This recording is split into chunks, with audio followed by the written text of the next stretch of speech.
I want to get an insider's view on the media's coverage of this war. And Ian Neubauer is a freelance journalist who worked for Al Jazeera. He wrote a column recently in the Financial Review, What I Learned as a Jew at Al Jazeera. He joins me now live from Brisbane. Good to talk to you, Ian. Tell us firstly about the role Al Jazeera plays, both in Arabic broadcasts and English language broadcasts, in covering issues in the Middle East. G'day, Chris. Well, I can't tell you what they publish or broadcast in Arabic because I don't speak Arabic, no more than a few words. But from what I've heard, it's pretty terrible.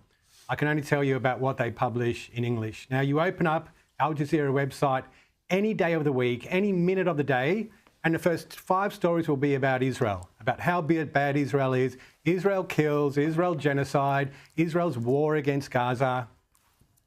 Nothing about what Hamas is doing, nothing about the root causes of the war, nothing about the hostages, very little about the 109 other conflicts going on in the world right now, most of which are Muslim on Muslim violence in the Middle East, where the death toll eclipses what's happening in Gaza by scores.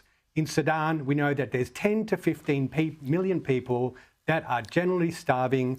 We don't even know how many people have died there. Yemen, their civil war is still burning. In Syria, there's mini genocides going all over the place. Al Jazeera is focused on one thing. Al Jazeera suffers from Israel compulsive obsessive disease, and it's because it is ideologically opposed to the existence of a Jewish state.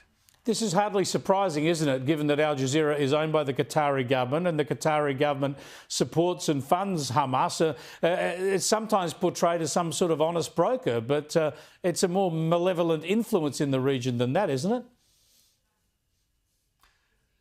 That's the problem, Chris. They are portrayed as an honest broker, and I worked for them for 10 years. I didn't cover the Middle East until just a few days after October 7th. I wrote for them in Asia, in Australia, in the South Pacific, and we did excellent work. Our journalism was top shelf.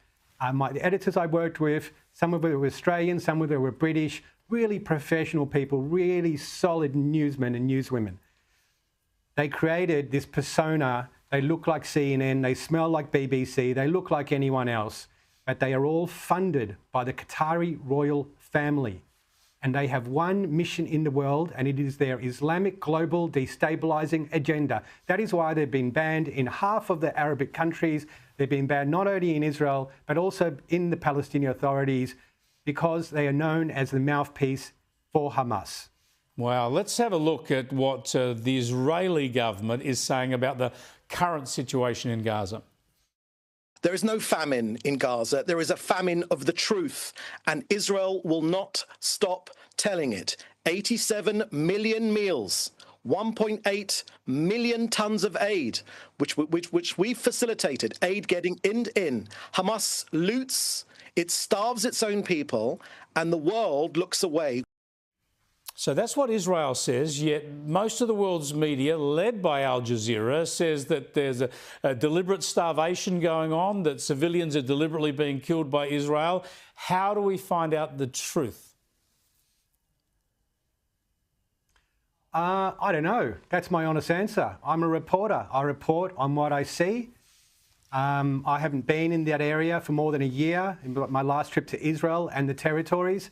I don't know. Now, normally what I do is I'd rely on news sources, rational, trusted, long-standing news sources such as the BBC, such as CNN, Time Magazine, whoever it is, News Corp. I'd rely on them.